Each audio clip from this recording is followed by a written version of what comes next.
Hello नमस्ते सबैजनालाई।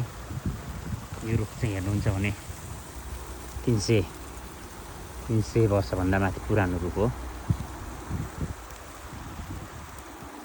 यसको इतिहास फाल्टै छ। चट्ट लगाएर हेर्नुहोस्, यहाँ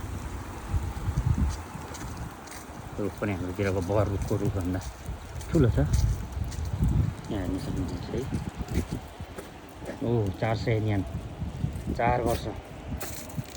400 वर्ष भएको रहेछ यो लेखेको चाहिँ 52।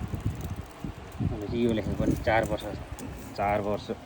वर्षभन्दा माथि रुख रहेछ। यति मजाले हेर्नुहोस्, 400 वर्ष लेखेको छ यो नामो चाहिँ।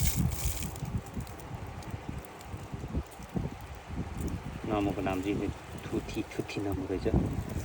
400 वर्ष पुरानो भाइजहरू हेर्नुहोस्। 400 वर्ष पुरानो रुख यसरी संरक्षण गरेर राखेको छ, बस्ने ठाउँसँग बनाइदिएर। यहाँ पनि सोझो फलफुल चढाउने गरेको हुन्छ। यसो हाम्रोतिर बरको रुखमा चढाए जस्तो शङ्ख पनि चढाएको रहेछ। यहाँ फलफुल चढाइरहेको छ। यो त पूजा गर्नुहुन्छ कि चट्ट लाएर अगरबत्तीहरू हालेर यस्तो तरिकाले पूजा गर्ने चलन छ यहाँ पनि। 400 वर्षदेखि माथिको रुख हो यो चाहिँ।